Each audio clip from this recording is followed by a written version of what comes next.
નમસ્કાર વિદ્યાર્થી મિત્રો, ધોરણ 12 નામાના મૂળ તત્વો દાખલા નંબર સ્વાધ્યાય 6 દાખલા નંબર 10 એમાં આપણે જોઈએ તો દીપ, જ્યોતિ અને ગીતા તેમના મૂડીના પ્રમાણમાં નફો નુકસાન વહેંચતા ભાગીદારો છે.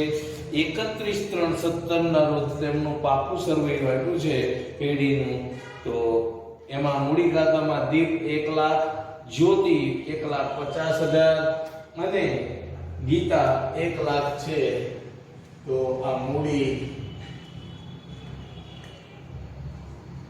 આ દીપ, જ્યોતિ અને ગીતા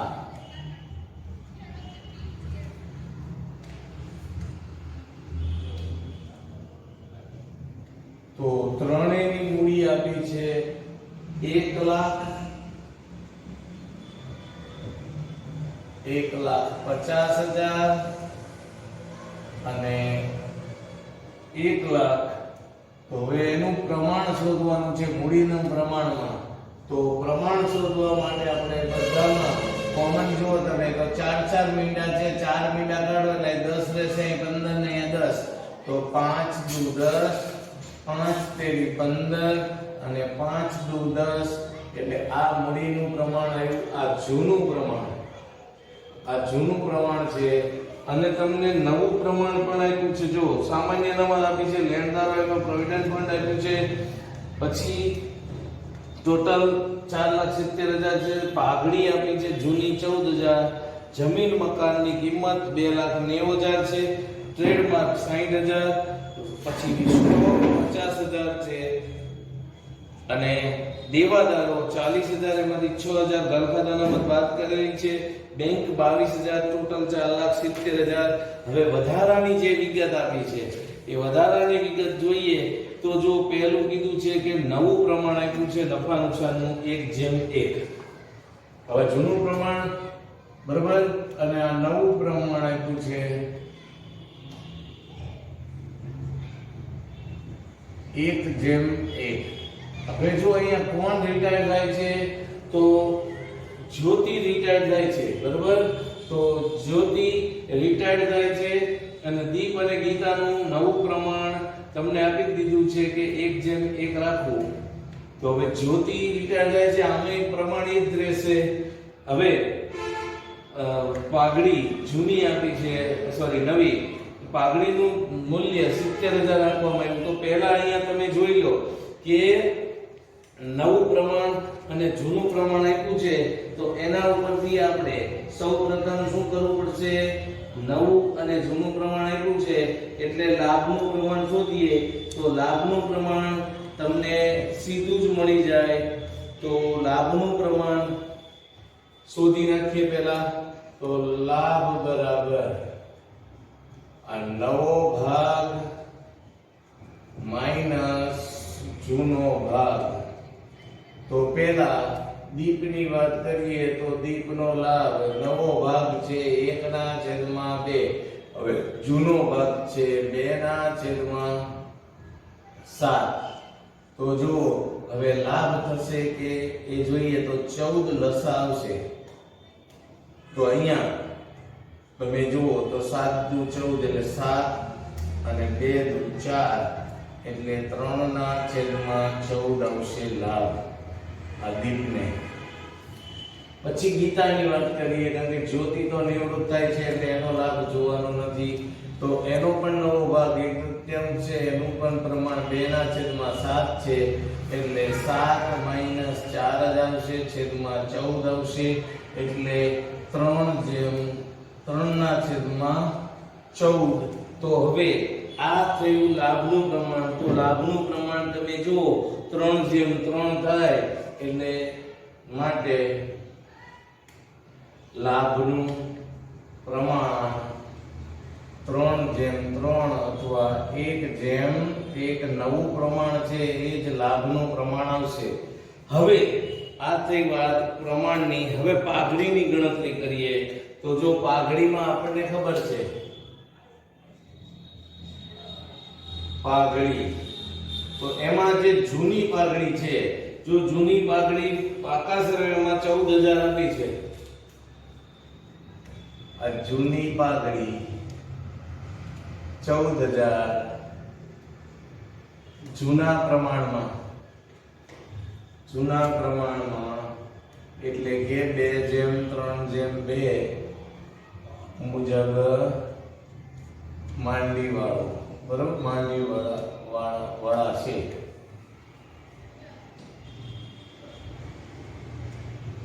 એની ચર્ચા અત્યાર સુધી જ્યારે ગણતરી આવે ત્યારે કરશો. હવે નવી પાઘડી જો તો લાભના પ્રમાણમાં તો આપણે જ્યોતિને આપવાની પાઘડી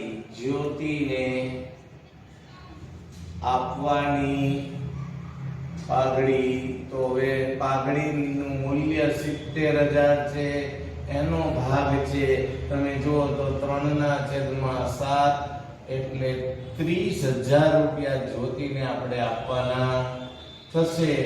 હવે એક દીપ અને ગીતા આપશે તો દીપે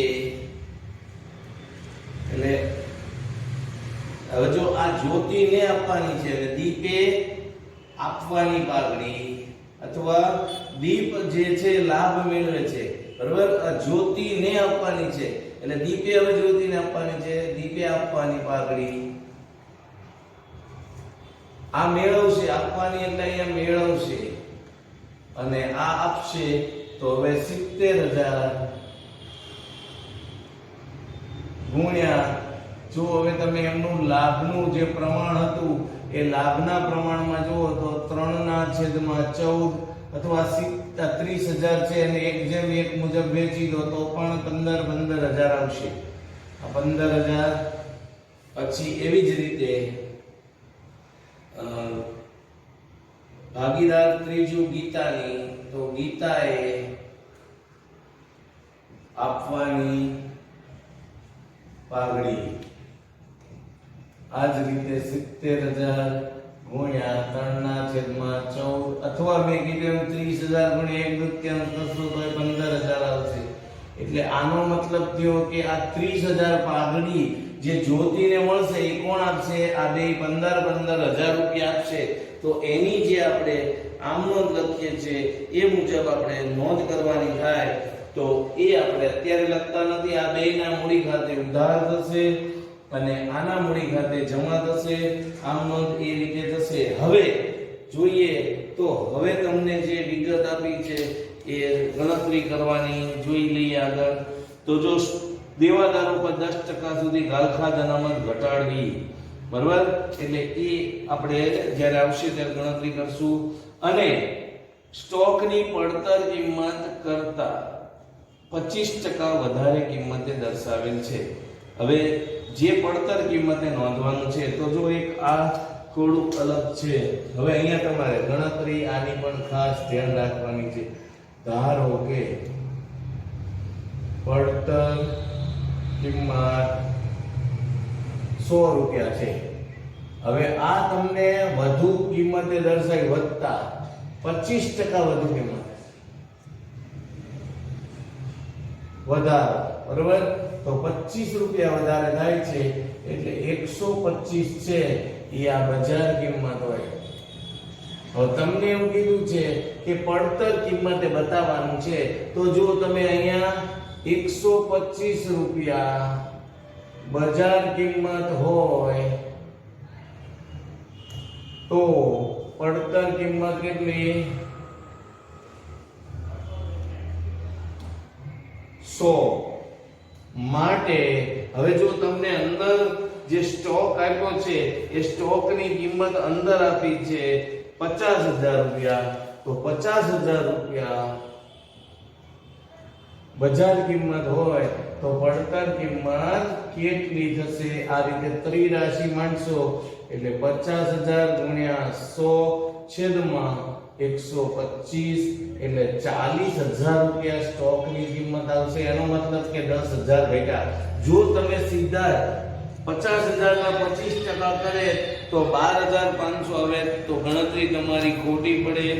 એટલે ખાસ ધ્યાન રાખજો. આ ગણતરી ખૂબ અગત્યની છે, મહત્વની છે.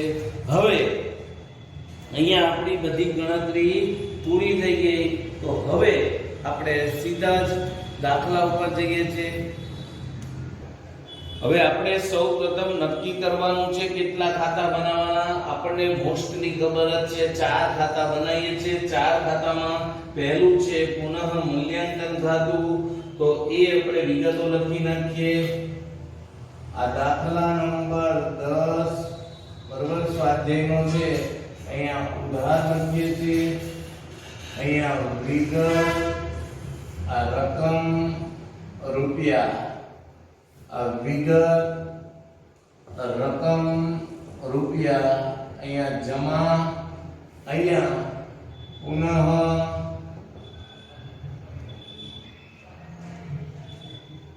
મૂલ્યાંકન ખાતું. પછી અહીંયા ભાગીદારોના મૂડી ખાતા, જેમાં અહીંયા ઉધાર, આ વિગત, અહીંયા દીપ, જ્યોતિ અને ગીતા, અહીંયા વિગત, આ દીપ, આ જ્યોતિ અને આ ગીતા, આ 3 ભાગીદારો છે એના મૂડી ખાતા. પછી અહીંયા રોકડ અને બેંક ખાતું, રોકડ ઓબ્લિક બેંક ખાતું. પછી એવી જ રીતે અહીંયા ઉધાર, આ વિગત, રકમ રૂપિયા, વિગત, ઉધાર, રકમ રૂપિયા આવશે, અહીંયા જમા આવશે, રકમ રૂપિયા, આ જમા. હવે અહીંયા ધ્યાન રાખવાનું છે ખાસ, ઉપર ટાઇટલમાં અહીંયા મૂડી દેવા એમાં કોઈ વાંધો નથી. મૂડી અને દેવા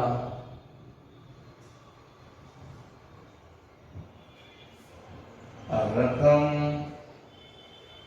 રૂપિયા, અહીંયા મિલકતો અથવા મિલકત લેણા,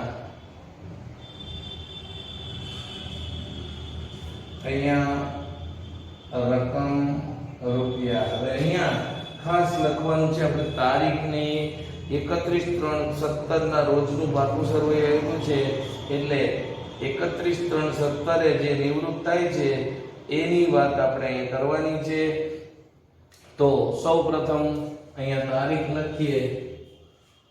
તારીખ 31/3/17 ના રોજનું નિવૃત્તિ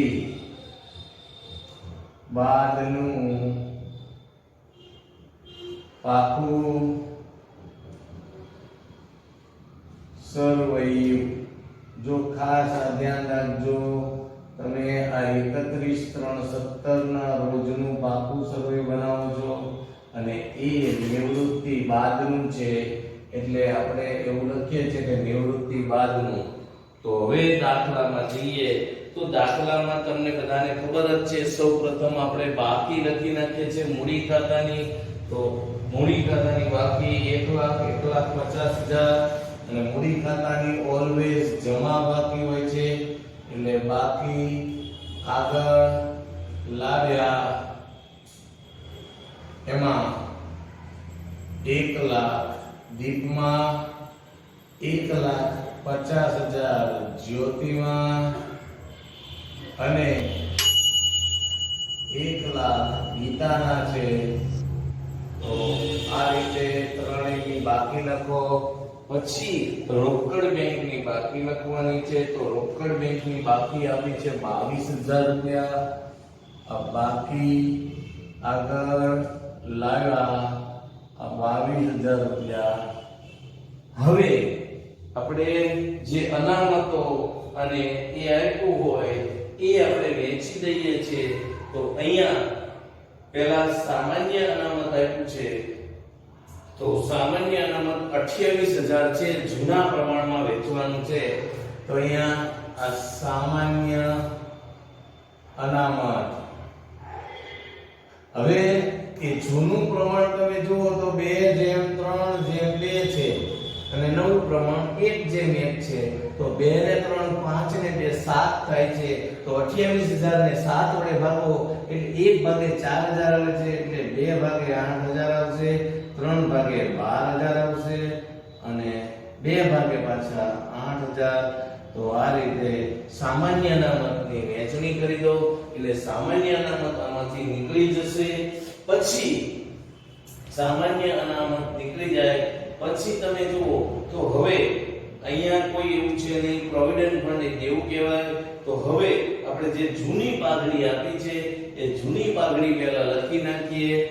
તો અહીંયા જૂની પાઘડી છે એની ઉધાર બાકી હોય એ જમા કરવાનું છે અને એ ભાગીદારોના મૂડી ખાતે ઉધાર થશે. 14,000 છે એટલે પાછું 3 ને 2 5 ને 2 7 ભાગ કરો.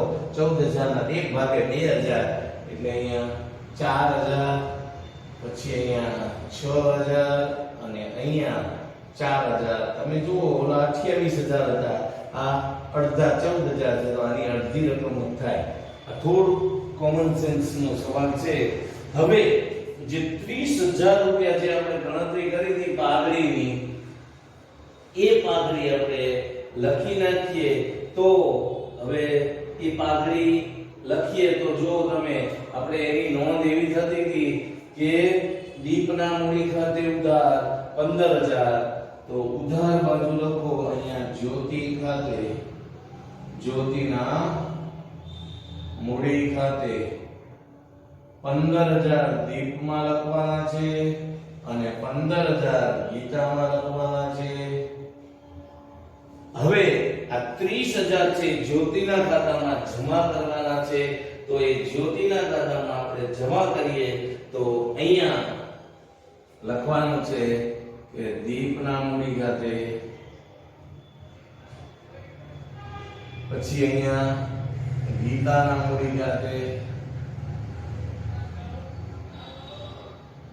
તો અહીંયા બેયમાં ડેશ આવશે. જ્યોતિમાં જ 15,000 બેયમાં લખવાના છે. તો આ રીતે આપણે જે નવી પાઘડી હતી એની નોંધ કરી. હવે અહીંયા લગભગ બધી વિગતો જે વેચવાનું હતું એની પૂરી થઈ ગઈ.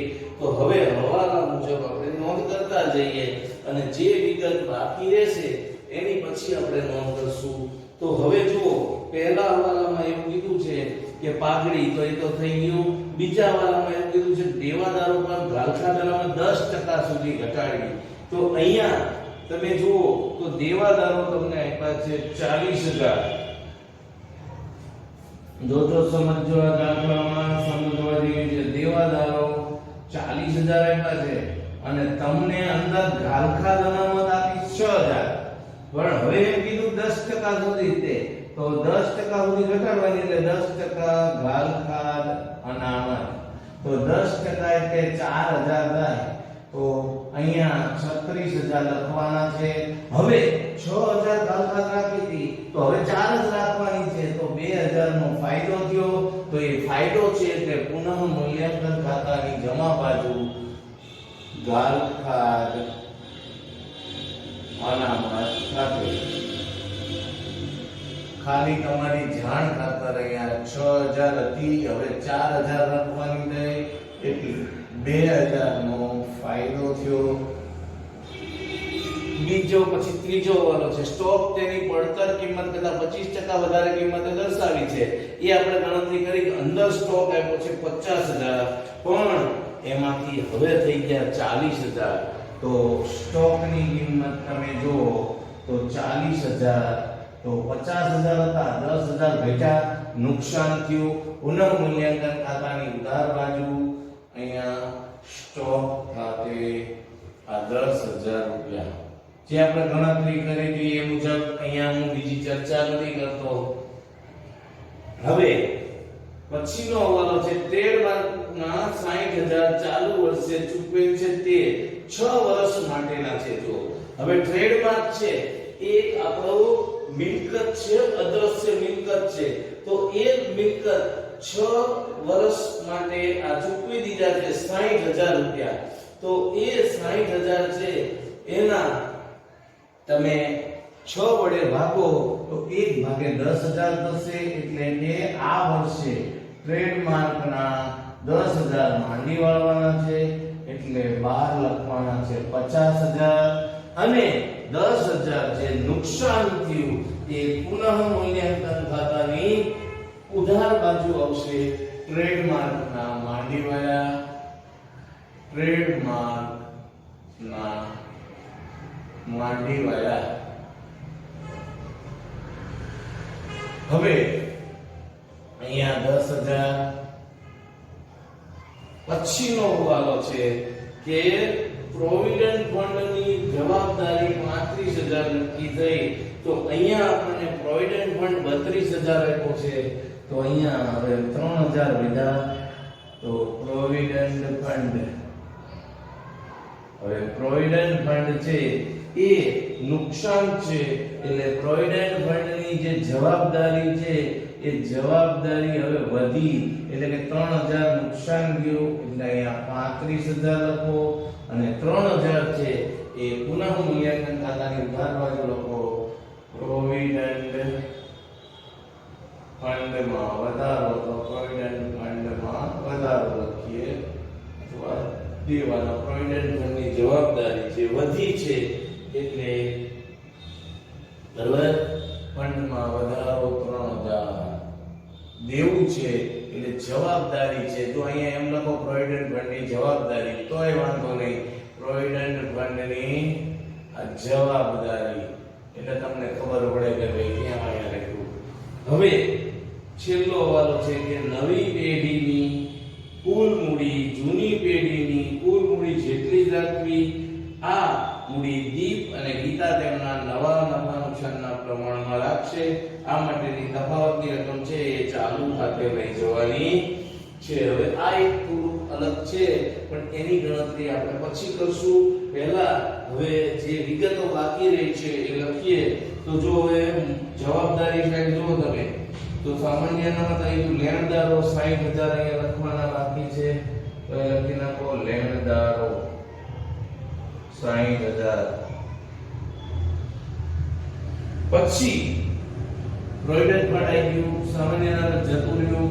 હવે મિલકતો સાઈડ જુઓ તો પાઘડી અંગે જમીન મકાન 2,90,000, એમાં કોઈ સુધારો વધારો નથી, એટલે સીધી લખી નાખો જમીન મકાન 2,90,000. હવે જમીન મકાન પછી ટ્રેડમાર્ક આવી ગયું, સ્ટોક આવી ગયું, દેવાદાર આવી ગયું, બેંક આવી ગઈ. હવે કોઈ વિગત રહેતી નથી. તો હવે આપણે ગણતરી કરીએ તો ખ્યાલ આવશે. પહેલા તમે જુઓ તો અહીંયા 23,000 રૂપિયા થાય છે ખોટ, એમાંથી 2,000 નો ફાયદો થયો, એટલે સરવાળે એવું કહેવાય કે 21,000 નું નુકસાન થયું. કેટલું? 21,000. તો અહીંયા લખવાનું છે મૂડી ખાતે, અહીંયા લખવાનું છે મૂડી ખાતે. એમાં દીપ, જ્યોતિ અને આ દીપ, આ જ્યોતિ અને ગીતા, તો એના પ્રમાણમાં વેચવાના છે 2:3:2 જૂનું પ્રમાણ, એટલે 1/3,000 થાય. 7 તેરી 21, એટલે 1/3,000, 3 તેરી 9,000, 9 × 15 ને બાકી રહ્યા 6, એટલે ટોટલ આ 21,000 જે હતા એ વેચાઈ ગયા. હવે એની બીજી અસર આવશે, એ મૂડી ખાતામાં આવશે. તો એ મૂડી ખાતામાં લખીએ પુનઃ મૂલ્યાંકન ખાતે, પુનઃ મૂલ્યાંકન ખાતે આ ખોટ, હવે ખોટ છે 6,000, 9,000 અને 6,000. હવે જે તમને કીધું છે એ પહેલા આપણે સૌપ્રથમ આપણે જે નિવૃત્ત ભાગીદાર છે એની નોંધ કરી નાખીએ. તો એ નિવૃત્ત ભાગીદારની પહેલા જોઈએ તો એનો સરવાળો તમે કરો તો અહીંયા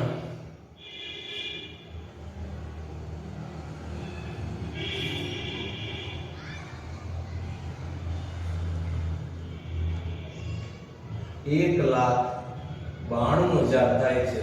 1,92,000 એ 1,92,000 માં આપણને કોઈ એવી સૂચના નથી કે એનું શું કરવું, રોકડ બેંક એમને કઈ આપવી કે નહીં, કારણ કે આપણી પાસે છે નહીં એટલા બધા, અને કીધું નથી કે ચૂકવો કઈ. એટલે એ 1,92,000 માંથી આ 6 ને 9 15,000 જાય તો 1,77,000 છે એ શું થશે? 1,77,000 લોન થશે. એટલે 1,77,000 જ્યોતિની લોન ખાતે. શું લખવાનું? જ્યોતિની લોન ખાતે. એ અહીંયા લખી નાખો દેવા તરીકે. અહીંયા જ્યોતિની લોન ખાતે 1,77,000. હવે આ બધી વિગત અહીંયા પૂરી થઈ ગઈ. તો હવે જે છેલ્લો હવાલો આપણને કીધો હતો એ છેલ્લા હવાલાની નોંધ કરવાની છે, એ ખાસ સમજવાની છે. એ સમજી લઈએ એટલે આપણો દાખલો પૂરો થશે. તો હવે તમને છેલ્લો જે હવાલો આપ્યો છે એમાં એવું કીધું છે નવી પેઢીની કુલ મૂડી છે ને એ જૂની મૂડી જેટલી જ રાખવાની છે. એટલે અને એ જે ડિફરન્સ રહે એ તમારે શું કરવાનું છે?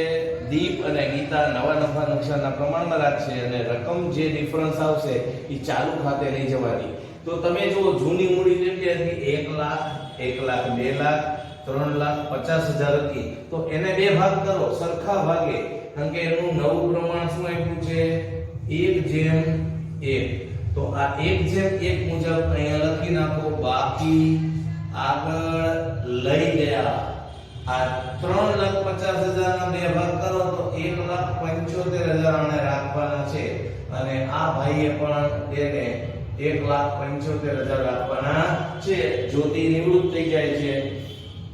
તો હવે જે તફાવતની રકમ આવશે એ તફાવતની રકમ એમના ચાલુ ખાતે લઈ જવાની છે અને એ રકમ આપણે અહીંયા ચાલુ ખાતે લખવાની થશે. તો હવે જોઈએ તો મોટા ભાગે બેયનો આ બાજુનો સરવાળો ઉધાર બાજુનો વધાર થાય છે. 15 ને 10 25 એટલે કે 2 લાખ અહીંયા થાય છે.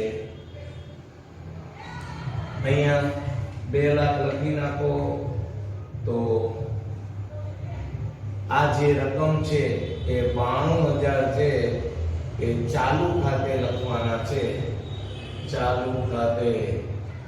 એવી જ રીતે આમાં પણ તમે જુઓ તો 15 ને 10 25 2 લાખ થાય છે. આના પણ એટલે એ 2 લાખ અહીંયા લખી નાખો અને 2 લાખ માંથી 1,08,000 જાય તો 92,000 એના ખાતે પણ ચાલુ ખાતામાં આવશે. એટલે બેયની ચાલુ ખાતાની બાકી છે એ 92,000 આવશે.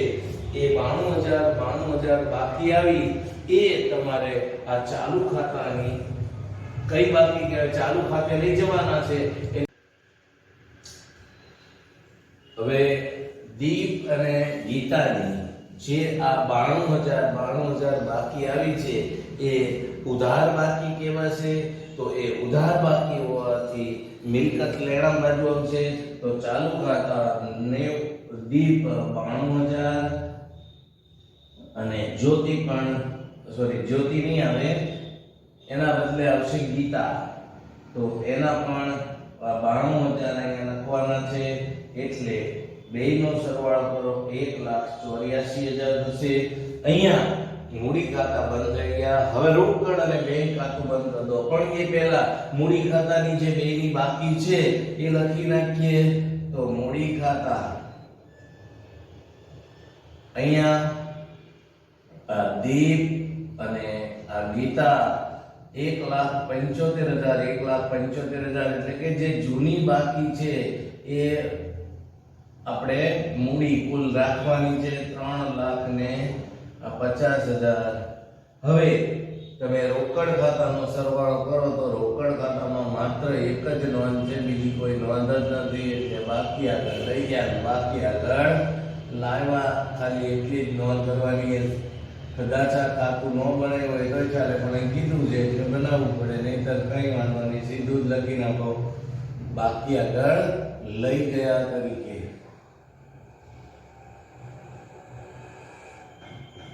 હવે એ બાકી છે એ અહીંયા લખવી પડશે. આ રોકડ અથવા બેંક ખાતું, આ રોકડ બેંક, આ 22,000 રૂપિયા. હવે તમે બે બાજુનો સરવાળો કરો તો સરખો થઈ જશે. તો આપણે સમજવાનું કે આપણી ગણતરી સાચી છે. અહીંયા 0 0 0 0 0 7 ને 5 12 નો બગડો વધી 1, 7 ને 5 12 ને 1 13 ને 6 19 ને 3 22 નો બગડો વધી 2, 2 ને 3 5 ને 1 6 6,22,000 થાય છે. અહીંયા જોઈએ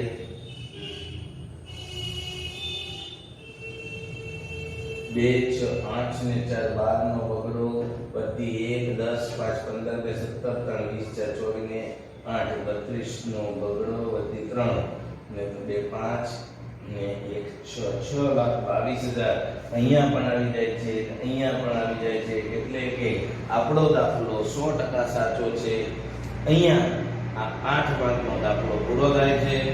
હવે આજનું હોમવર્કમાં મેં તમને કીધું એમ કે આવો નવો ઉદાહરણનો દાખલો છે અને આ દાખલો દાખલા નંબર 10 જાતે ગણવાનો છે. તો જ તમને આવડશે. આ સાહેબ ગણાવે જોઈ લેશો તો એમ આવડશે નહીં. એટલે ફરીથી એકવાર કે આ દાખલો 10મો અને આગળનું આના જેવું ઉદાહરણ છે, ગણતા જજો. હવે ગમે ત્યારે હું નોટબુક માંગીશ એટલે તમારી નોટબુક પણ તૈયાર હોવી જોઈએ. તમને આગળના આજ ગઈકાલે મેસેજ મૂકેલો જ છે કે ભાઈ કોને ક્યારે નોટો બતાવવાની છે. એટલે જેટલું ચાલ્યું હોય એટલું ફેરબુક આપણે બનાવતા રહેવાની છે. જે અહીંયાથી કહેવામાં આવે લેસન લખવાનું છે. ઘરે રહો, સલામત રહો.